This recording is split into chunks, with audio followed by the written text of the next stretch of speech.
오늘 하나님께서 우리에게 주시는 말씀은 누가복음 1장 34절에서 38절의 말씀이 되겠습니다. 우리 함께 교독할 때에 38절은 다 함께 읽겠습니다. 마리아가 천사에게 말하되 나는 남자를 알지 못하니 어찌 이 일이 있으리이까? 천사가 대답하여 이르되 성령이 내게 임하시고 지극히 높으신 이의 능력이 너를 덮으시리니 이러므로 나실 바 거룩한 이는 하나님의 아들이라 일컬어지리라. 보라, 내 친족 엘리사벳도 늙어서 아들을 배었느니라. 본래 임신하지 못한다 알려진 이가 이미 6달이 되었나니 대저 하나님의 모든 말씀은 능하지 못하심이 없느니라. 마리아가 이르되 주의 여종이오니 말씀대로 내게 이루어지이다 하매 천사가 떠나가니라. 아멘. 하나님 아버지 감사합니다. 오늘도 하나님의 성령께서 이 자리에 임재하시고 우리의 예배를 받아주시니 감사를 드립니다. 하나님께서 이 시간에도 말씀하여 주옵시고 저희들의 귀가 열리고 마음이 열려서 하나님의 음성을 듣게 하시고 깨닫게 하시고 믿어지고 행할 수 있는 은혜를 더하여 주시옵소서. 하나님의 자녀들이오니 아버지께서 이 시간에 주장하여 주옵시고 종의 입술도 하나님의 도구로만 사용하여 주시옵소서. 예수 그리스도의 이름으로 기도하옵나이다. 아멘. 오늘 특별한 만남 이런 제목으로 말씀을 드리겠습니다. 제가 인생을 살아오면서 큰 변화를 가져다 준 세 사람의 인물이 있습니다. 첫 번째는 명학교에 갔을 때의 권태용 목사님이라는 교장 선생님이에요. 이분은 지금은 이제 하늘나라 가셨는데 이분은 예수님을 모르던 저에게 예수님을 만나게 해주신 목사님입니다. 두 번째로는 김택수 목사님입니다. 제가 학생 때부터 목회자가 되어서 개척해서 나올 때까지 지도해 주시고 또 위로해 주시고 격려해 주신 그러한 목사님입니다. 세 번째는 행복한 가정을 이루게 한 예쁜 아내입니다. 남들이 다 예쁘다 그러니까 저는 예쁜지 알고 살고 있습니다. 이 외에도 많은 만남들이 있어요. 여러분을 만난 것도 대단히 저에게 큰 축복입니다. 근데 이 세 분들은 영적으로나 육적으로 제 삶에 있어서 큰 변화를 가져다 준 분들이기 때문에 특별하다고 말씀을 하는 겁니다. 그런데 만남에는 좋은 만남도 있고 좋지 못한 만남도 있어요. 제 인생에도 좋지 못한 그런 만남을 준 사람들도 있었지만 그들은 얘기하지 않겠습니다. 자, 여러분은 어떤 만남이 기억나십니까? 나는 그 사람 때문에 어느 날 내가 있었지. 그 사람 때문에 나는 큰 충격을 받았었어. 그 사람 때문에 나는 큰 힘을 얻었었어.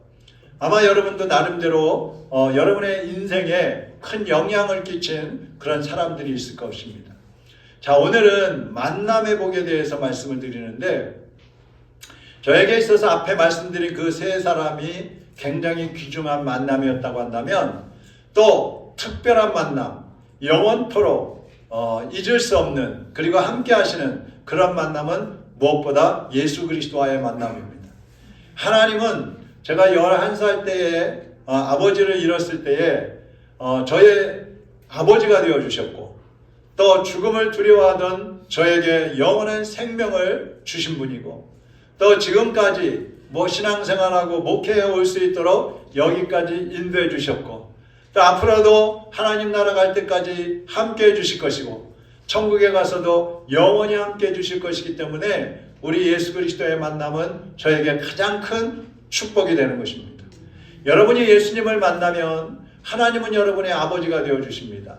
그리고 여러분에게 영생 천국으로 인도해 주시는 은혜를 주시는 것입니다. 지난주에는 예수님을 만날 준비가 안 돼 있는 사람들에 대해서 말씀을 드렸었습니다. 오늘은 어떤 사람들이 예수님을 만날 수 있는지 말씀을 드리려고 합니다. 누가복음 1장 2장에 보면은 특별한 사람 4사람이 나옵니다. 예수님을 만난 사람들이 나오는데 첫 번째가 예수님의 어머니가 된 처녀 마리아입니다. 그리고 두 번째는 마리아의 친족이면서 예수님보다 6개월 먼저 와서 예수님을 전하다가 순교한 침례 요한의 어머니 엘리사벳입니다.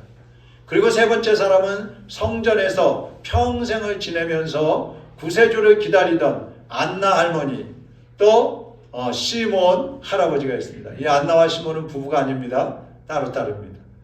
자, 이 사람들이 어떻게 예수님을 만났을까? 그 공통점들을 오늘 한번 통해서 말씀을 드려보려고 합니다. 첫 번째로는 경건하게 살았기 때문에 예수님을 만날 수 있었습니다. 경건이라는 것은 하나님을 경외하고 하나님 앞에서 거룩하게 사는 걸 말합니다. 세속에 물든 사람들처럼 살지 않고 자신을 지키면서 하나님과 함께 사는 사람들이에요. 항상 하나님 앞에 있다는 것을 의식하면서 살기 때문에 죄를 멀리하고요, 말씀을 실천하는 그런 사람들입니다. 시몬은요, 연로한 할아버지인데 이 나이에도 이스라엘을 회복시켜 주실 메시아를 기다리면서 살았다 그랬어요. 하나님의 교회 성전을 중심으로 해서 기도하면서 메시아를 기다렸어요. 마리아는요, 결혼도 하지 않은 처녀였어요. 그럼에도 불구하고 자기 처신을 청결하게 하면서 하나님 말씀을 따라 살려고 힘을 썼던 그러한 여인입니다. 그리고 안나 할머니는 젊은 나이에 과부가 되었어요. 그럼에도 불구하고 행실을 흐트러뜨리지 않고 날마다 금식하고 기도하면서 주님을 만나기를 소원했던 사람들입니다. 이 사람들에게, 세상 사람들에게 본이 되는 그런 삶을 사는 것이죠. 그리고 마리아의 친척인 엘리사벳, 이 엘리사벳은 본래 제사장 집안의 자손이에요. 거룩한 신분을 가진 사람이죠. 근데 결혼하고서 아기를 낳지 못하는 겁니다. 그것도 늙을 때까지, 오늘 말씀의 표현을 보면 늙을 때까지 아기가 없었어요. 근데 자식을 낳지 못한다는 것은 그 여인에게 있어서 큰 수치였거든요.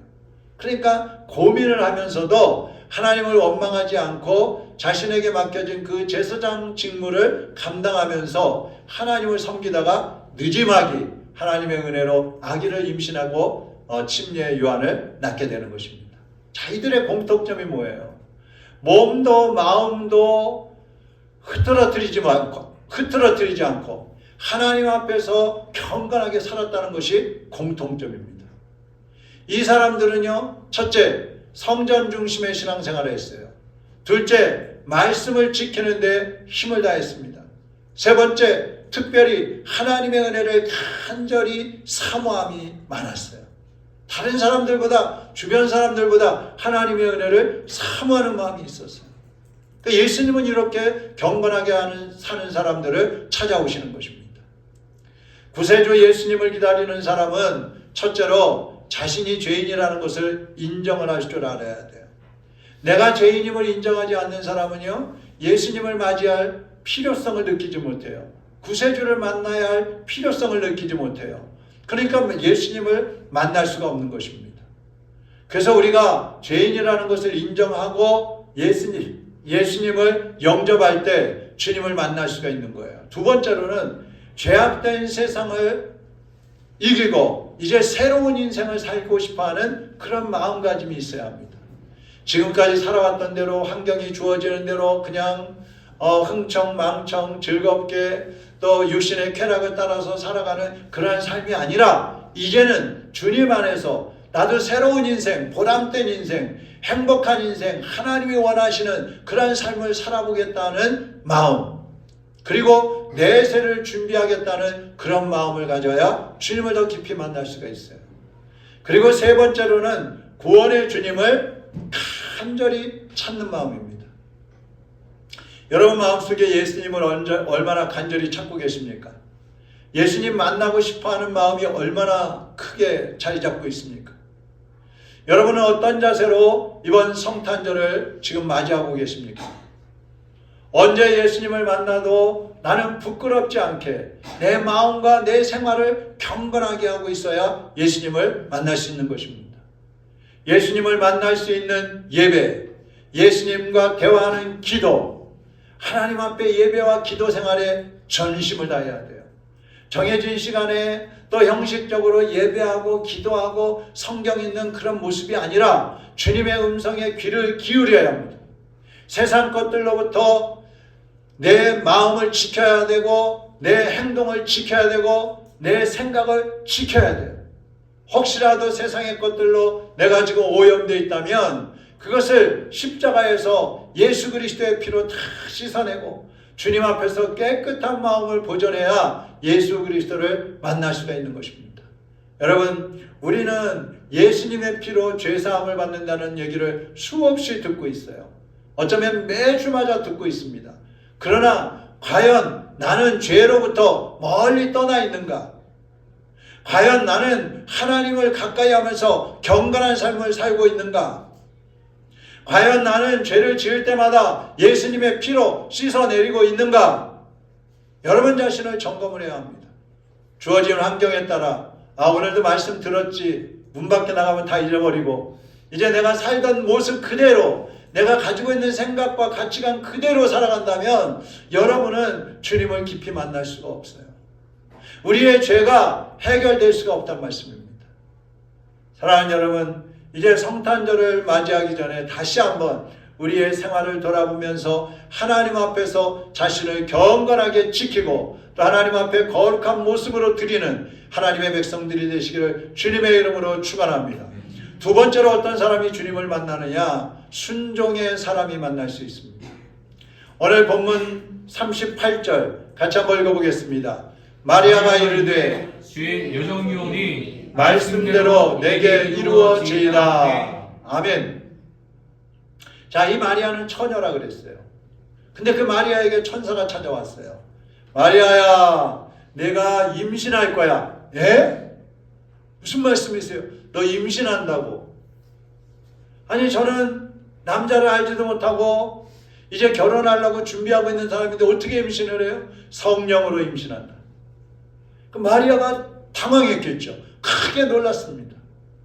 그런데 마리아가 뭐라 그러느냐 하면 주의 여종이오니 말씀대로 내게 이루어지이다. 한번 따라하겠습니다. 주의 종이오니 말씀대로 내게 이루어지이다. 자, 누구에게? 나에게. 하나님의 뜻을 받아들이겠다는 거예요. 이 마리아는요, 처녀였어요. 이제 얼마 있으면 요셉하고 결혼하려고 약혼하고 있는 여인이에요. 근데 임신한다는 말을 들었을 때 얼마나 놀라고 당황했겠어요. 이것을 요셉이 알면 당장 파혼이에요. 당시에 처녀가 임신을 했다? 그러면 이거 못된 짓 했구나. 그래갖고 돌로 때려 죽이는 법이 있었어요. 그런데 어떻게 그 임신한다는 그 사실을 받아들일 수 있겠느냐 이 말이에요. 여러분 같으면 어떻게 하시겠어요? 주의 종이오니 말씀대로 이루어지이다. 이렇게 하시겠어요? 조금만 손해보는 일을 하라 그래도 머뭇거리는데 생명이 왔다 갔다 하는 일이에요 지금.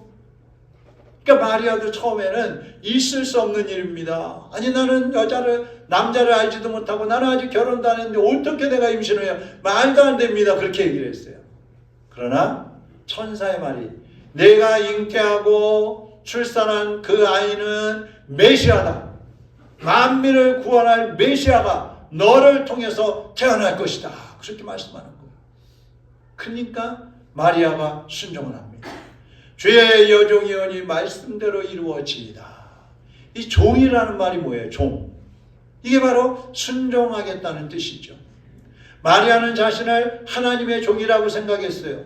종은 주인을 위해서 자신의 목숨까지도 바치는 거예요. 주인이 죽으라고 하면 죽는 게 종입니다.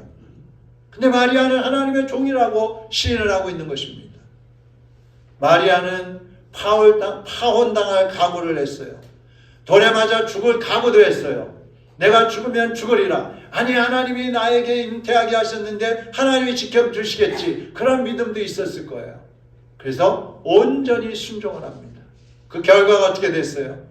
예수님의 어머니가 되는 거예요. 영광스럽게도 거룩하신 예수님, 만민의 구세주 예수님의 어머니가 되는 것입니다. 그래서 가톨릭에서는 성모 마리아 그러는데 사실 성모는 아니에요. 성모라는 뜻은요, 거룩한 어머니인데 죄가 없다는 뜻이거든요. 근데 마리아가 죄가 없는 건 아니죠. 인간인데 어떻게 죄가 없어요? 어쨌거나 예수님의 어머니가 됐어요. 예수님이 탄생하셨을 때에 들판에서 목자들이 양을 치고 있었습니다. 근데 그 당시에 이 베들레헴에서 양을 치고 있는 목자들은 이 왕의 양, 왕의 재산인 양들을 치고 있는 그런 목자들이었어요. 근데 어느 날 밤중에 천사들이 나타나가지고 이 목자들에게 말하는 거예요. 메시아가 태어나셨다. 메시아가 지금 어디에 태어나셨다. 그러는 거예요. 그러니까 이 목자들이 깜짝 놀랐어요. 그 당시 목자는요, 굉장히 천한 직업이거든요. 그러니까 자기들이 돌보던 양들 중에서 잊어버리거나 아니면 맹수들이 와서 잡아먹거나 그러면 왕의 재산에 손상을 입힌 거잖아요. 그러면 벌을 받아야 되는 겁니다. 그렇게 힘들고 지치고 밤새도록 양들을 지키고 또 잘못하면 벌을 받아야 하는 그러한 직업에 있는 사람들인데 메시아가 나셨다는 소리를 듣고 너무너무 기뻤어요. 그래서 두말하지 않고 양들은 그냥 들판에 버려둔 채 예수님을 향해서 달려가는 겁니다. 그리고 다시 예수님께 가서 경배를 드리고 돌아오는 것입니다. 여러분, 때로는 우리에게 손해가 될 일들이 있고 또 우리가 희생해야 될 그런 상황도 있어요. 그런데 하나님께 예배하는 것을 주저해서는 안 됩니다. 우리가 아무리 손해보고 아무리 어렵고 아무리 힘들고 아무리 압박당하는 그러한 환경에 처해 있다 할지라도 하나님께 예배하고 예수님께 경배하는 일을 우선으로 여겨야 된다는 것입니다. 아무리 바쁘고 아무리 큰 이익이 되는 그러한 일이 내 눈앞에 있다 할지라도 하나님 앞에 예배하고 헌신하는 일이 우선이라는 것입니다. 그럴 때에 주님을 깊이 만날 수가 있는 것입니다. 하나님께 순종하고 하나님을 우선으로 여기지 않는다 그러면 우리가 주님을 깊이 만날 수가 없어요. 5년을 교회를 다니던 10년을 교회를 다니던 20년을 다니던 밤낮 그 모양이에요. 처음 예수 믿을 때의 그 모습으로 있을 수밖에 없어요. 그러나 내가 다른 어떤 일보다도 나의 어떤 이익보다도 하나님께 예배하는 것, 그 사명, 그 의무를 다한다는 그런 마음을 가지고 주님을 섬길 때에 하나님께서 우리가 말로 다 할 수 없는 크신 은혜를 베풀어 주시는 것입니다. 로마서 5장 19절 같이 읽어보겠습니다. 한 사람이 순종하지 아니하므로 많은 사람이 죄인 된 것 같이 한 사람이 순종하심으로 많은 사람이 의인이 되리라. 아멘. 인류의 조상 아담이요, 하나님께서 선악과를 따먹지 말라고 하셨는데 따먹어 버렸어요. 불순종했어요. 그 결과가 어떻게 됩니까? 인류에게 죄와 사망이 들어왔다 그랬어요. 죽음이 들어왔어요. 지옥에 가게 되었어요. 그런데 예수님이 오셔서 십자가에서 죽기까지 순종하심을 통해서 예수님을 믿는 사람들은 다시금 죄로부터 자유함을 얻고 생명을 얻게 된 것입니다. 아담 때문에 잃어버렸던 것을 예수님이 되찾아 주신 거예요. 여러분, 불순종하면은요, 나만 죽는 게 아니에요. 내 주변에 있는 사람들까지 함께 망할 수가 있는 거예요. 근데 내가 순종하면요, 나만 사는 게 아니에요. 내 주변에 있는 사람들까지도 함께 살릴 수 있는 것입니다. 여러분이 하나님과 영적 지도자들에게 순종할 때에 하나님을 더 친밀하게 만나게 되고 세상에서 얻을 수 없는 하나님의 그 신령한 은혜와 땅의 기름진 복을 받아 누리게 될 줄로 믿습니다. 그 다음에 세 번째로 어떤 사람이 주님을 온전히 만나느냐 한번 따라하겠습니다. 은혜를 갈망하는 사람. 앞에서도 말씀드렸죠. 천사가 마리아에게 이런 말씀을 합니다. 누가복음 1장 28절 30절인데 28절 같이 읽어보겠습니다. 그에게 들어가 이르되 은혜를 받은 자여 평안할지어다 주께서 너와 함께 하시도다 하니, 여기 보면 은혜를 받은 자여 그렇게 말씀하고 있어요. 30절도 같이 읽어보겠습니다. 천사가 이르되 마리아여 무서워하지 말라 내가 하나님께 은혜를 입었느니라. 아멘. 하나님의 은혜를 입으면은요, 어떠한 상황에서도 두려워하지 않아도 돼요. 핍박받는 상황이라 할지라도 두려워하지 않아도 돼요. 이 마리아는 성결하게 살면서 순종했기 때문에 하나님이 그녀에게 은혜를 주셨어요. 어떤 은혜예요? 예수 그리스도의 어머니가 되는 은혜를 주신 것입니다. 아까 얘기했던 시몬 할아버지도 그렇습니다. 누가복음 2장 25절에 보면 예루살렘에 시몬이라는 사람이 있으니 이 사람은 의롭고 경건하여 이스라엘의 위로를 기다리는 자라 그랬어요. 이 위로를 기다리는 자가 뭐냐면 은혜를 기다리는 사람이라는 거예요. 이 시몬은요 얼마나 경건했느냐 하면 하나님께서 너는 죽기 전에 메시아를 만날 것이다 이런 말씀을 주셨어요. 죽기 전에. 그러니까 이 시몬은 빨리 천국에 가고 싶은데 하나님께 빨리 가고 싶은데 죽기 전에 메시아를 만날 것이다 그러니까 메시아를 만나야 죽을 수 있다는 소리잖아요. 그러니까 성전에 가서 하나님 앞에 기도하고 간구하면서 하나님 메시아를 보내주세요. 메시아를 보내주세요. 막 기도하는 거예요. 그런데 드디어 어느 날 마리아가 아기 예수를 안고 성전으로 오는 거예요. 이분이 딱 보니까 메시아이시구나 알아봤어요. 그리고 그 아기 예수를 안고 그러는 거예요. 하나님 이제는 하나님 말씀대로 메시아를 만났습니다. 이제는 제가 하나님 나라로 갈 수 있도록 허락해 주세요. 이럽니다. 얼마나 멋있어요. 여러분. 안나 할머니도 그렇습니다. 이 안나 할머니 누가복음 2장 37절 이렇게 말씀합니다. 이 사람이 성전을 떠나지 아니하고 주야로 금식하며 기도함으로 섬기더니 그랬어요. 결혼한 지 7년 만에 사별을 했습니다. 그리고 84세가 되었습니다. 그때까지 혼자 살았는데요. 성전을 떠나지 않았다 그랬어요. 밤낮으로 주야로 금식하며 기도했다 그랬어요. 참 하나님의 은혜를 사모하면서 밤낮으로 금식하면서 기도할 때에 마리아가 아기 예수님을 안고 들어오는 모습을 탁 보는 겁니다. 여러분 다시 말씀드리지만 이분들은 하나님 앞에서 자신들을 온전히 내어드렸고 하나님의 은혜를 간절히 사모했어요. 성전 중심, 하나님 중심, 하나님의 말씀 중심으로 살면서 구세주를 기다렸을 때에 그들이 두 눈으로 예수 그리스도를 만나게 된 것입니다. 여러분 하나님을 함부로 만날 수 있는 건 아니에요. 하나님이 아무나 만나주시는 거 아니에요. 우리가 예수님 믿으면 구원받지만 그 주님을 온전히 만나고 그 주님과 함께 동행하기 위해서는 우리의 삶이 경건해야 하고 순종해야 되고 하나님의 은혜를 갈망하는 마음이 있어야 되는 것입니다. 여러분이 성탄절에 오신 구주 예수님을 더 깊이 만나기를 원하신다면 첫 번째로 하나님 중심으로 사시기 바랍니다. 어디를 가든지 무엇을 하든지 하나님이 여러분 곁에 계시다는 사실을 인정하시고 죄를 멀리하고 그리스도인답게 살아가시기를 바랍니다. 두 번째는 교회 중심으로 살아가시기를 바랍니다. 교회에서 하는 어떤 행사나 예배나 기도나 또 성경 교육이나 모든 일에 열심을 내셔야 돼요. 교회를 세우는 일에 집중하셔야 됩니다. 신앙생활하는 데는요, 그래서 집이 교회에 가까운 게 좋아요. 그래야 언제든지 달려올 수 있잖아요. 정말 하나님의 은혜를 사모한다면 주님의 몸된 교회 중심으로 신앙생활할 때에 하나님께서 여러분을 기쁘게 받아주시는 거예요. 어떤 사람은 그런 사람도 있어요. 교회 가까이에 사니까 귀찮다 그래. 귀찮다고.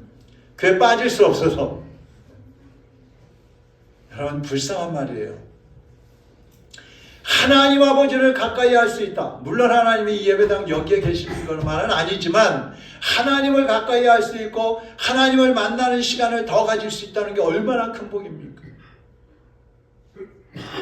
아마 돈을 더 줄 테니까 직장 다니는 사람들에게 시간 외에 일을 더 해주세요. 수당 많이 줄 테니까. 그러면 다들 하잖아요.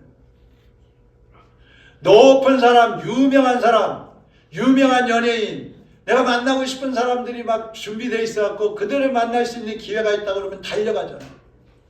근데 우리를 구원하시고 우리의 죄를 용서하시고 우리에게 복을 주시는 하나님을 만날 수 있다고 하는데 우리는 뒷전으로 물론 앉아있고 뒷짐지고 딴 사람의 일처럼 그렇게 구경하고 있을 때가 얼마나 많습니까? 그렇게 할 때 하나님을 온전히 만날 수가 없어요. 그래서 교회 중심의 신앙생활. 세 번째는 말씀 중심으로 살아야 합니다. 무슨 일을 하든지 하나님 말씀을 거울 삼으시기를 바랍니다.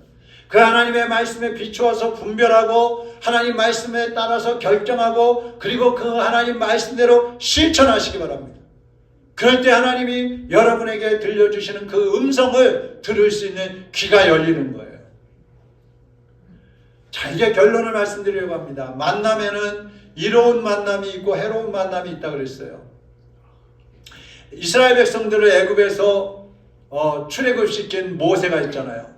이 모세는 이스라엘 백성들을 출애굽시키고 또 율법을 받아서 이스라엘 사람들을 이끄는 그런 지도자였는데 모세 주변에 누가 있었느냐 하면 아론과 훌, 여호수아, 갈렙 같은 이 훌륭한 조력자들이 있었어요.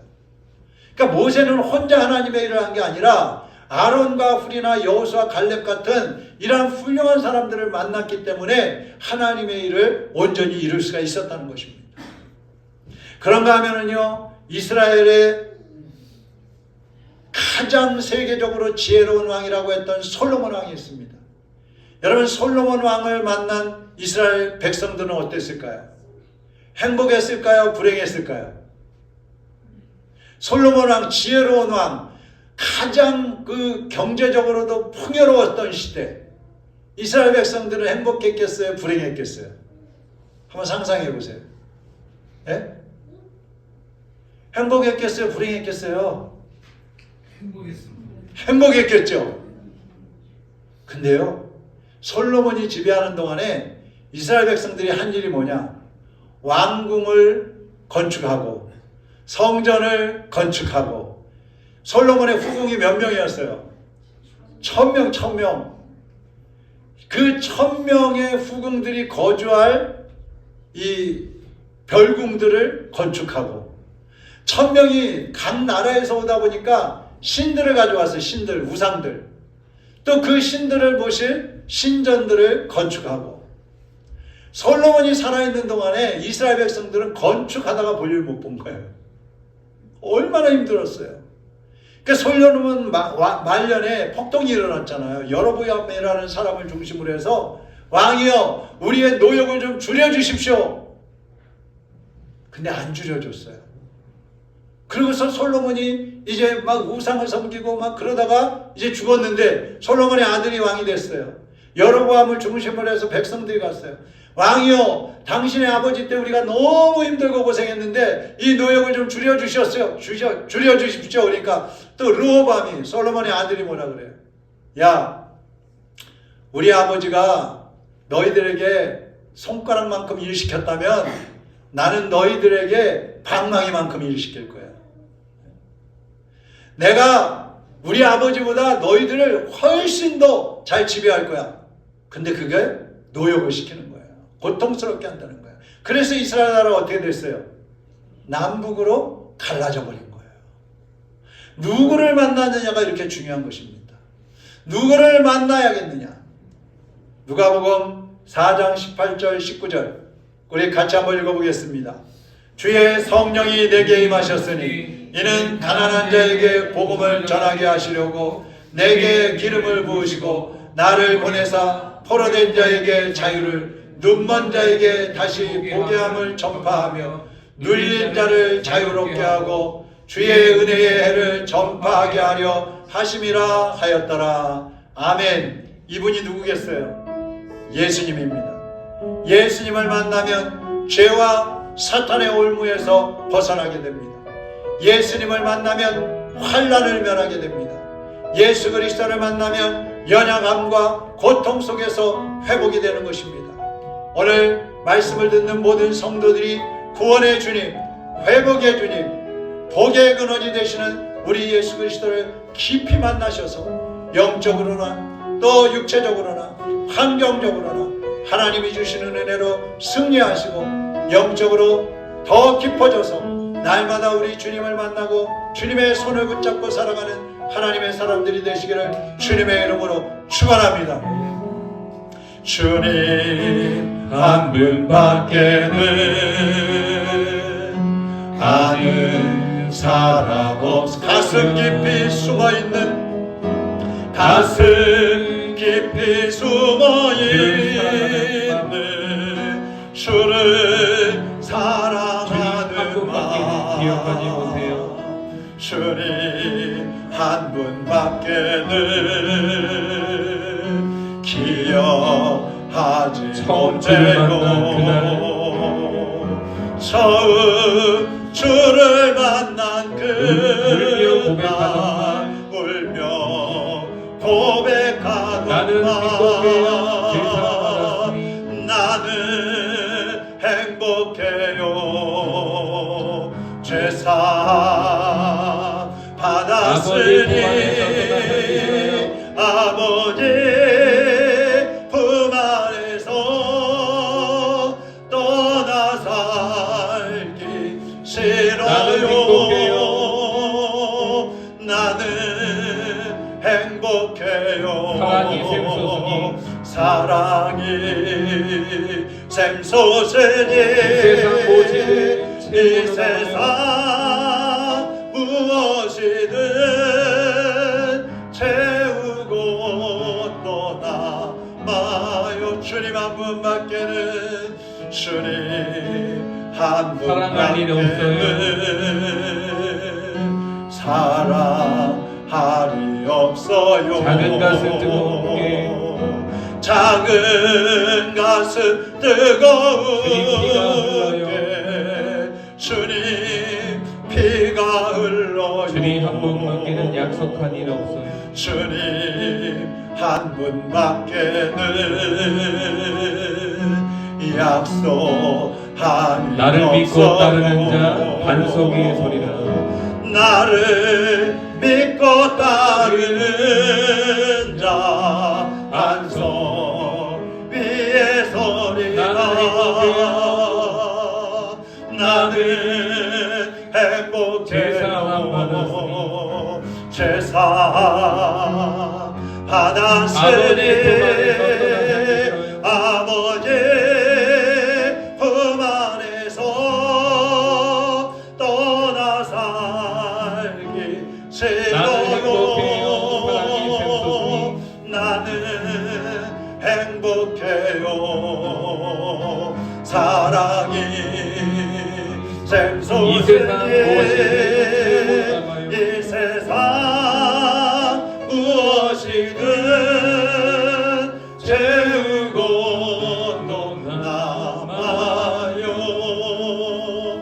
기도하겠습니다. 사랑하는 여러분, 주님 한 분밖에는 사랑하는 분 없습니까? 여러분의 가슴 깊은 곳에 주님을 사랑하는 마음이 정말 담겨 있습니까? 주님 한 분만으로 만족하고 주님 때문에 행복하고 주님 때문에 기쁘고 주님 없이는 살 수 없다는 그런 고백을 하고 계십니까? 오늘 주님 앞에 고백하십시오. 주님만이 나의 전부이십니다. 주님만이 나의 구원의 주님이십니다. 주님만이 나의 아버지이십니다. 주님 없이 살 수 없어요. 주님만이 나의 모든 것이 되시기에 주님 때문에 만족합니다. 주님만 계시면 행복합니다. 주님 사랑합니다. 고백하시고 주님 이제 내 손 붙잡아 주시어서 주님의 길을 갈 수 있도록 인도하여 주옵소서. 주님과 날마다 동행하는 삶을 살게 하여 주옵소서. 하나님 앞에 부끄러움이 없는 삶을 살게 하여 주옵소서. 하나님의 뜻을 이루어드리는 삶을 살게 하여 주옵소서. 이 시간 우리 다 같이 기도하겠습니다. 사랑하는 주님 감사합니다. 사랑하는 주님 사랑합니다. 주님만이 나의 전부이십니다. 주님만이 나의 모든 것이 되십니다. 주님만 계시면 만족합니다. 주님만 계시면 나는 기쁩니다. 나는 행복합니다. 주님 때문에 내 모든 삶이 하나님 앞에 바로 서 있고 주님 때문에 내가 이제 하나님의 자녀로 살게 되었고 주님 때문에 내가 이제 주님의 일을 하면서 기뻐할 수 있게 되었습니다. 하나님 아버지, 우리 사랑하는 성도들 모두의 고백이 주님으로 만족합니다. 주님 없이 살 수 없습니다. 주님만을 사랑합니다. 주님께만 경배드립니다. 주님만이 나를 주관하여 주시옵소서. 주님 앞에 고백하며 주님 앞에 결단하며 주님을 따라가는 하나님의 자녀들이 되게 하여 주시옵소서. 오직 주 예수 그리스도가 우리 사랑하는 성도들의 주관자가 되시고 주인이 되시고 보호자가 되시고 위로자가 되어 주시옵소서. 사랑하는 주님, 오늘도 주님 앞에 고백하며 결단하는 하나님의 자녀들 받아 주시옵소서. 주님만이 나의 전부이시오, 주님만이 내 모든 것이 되심으로 주님만으로 만족합니다. 주님 때문에 행복합니다. 주님 때문에 정말 우리의 삶이 너무 보람있고 기쁘고 감격스럽다는 고백이 있게 하여 주시옵소서. 주님 중심으로 살아감으로 날마다 주님을 만나고 날마다 주님의 손 붙잡고 믿음의 길을 달려가는 하나님의 자녀들이 되게 하여 주시옵소서. 예수 그리스도의 이름으로 기도하옵나이다. 아멘.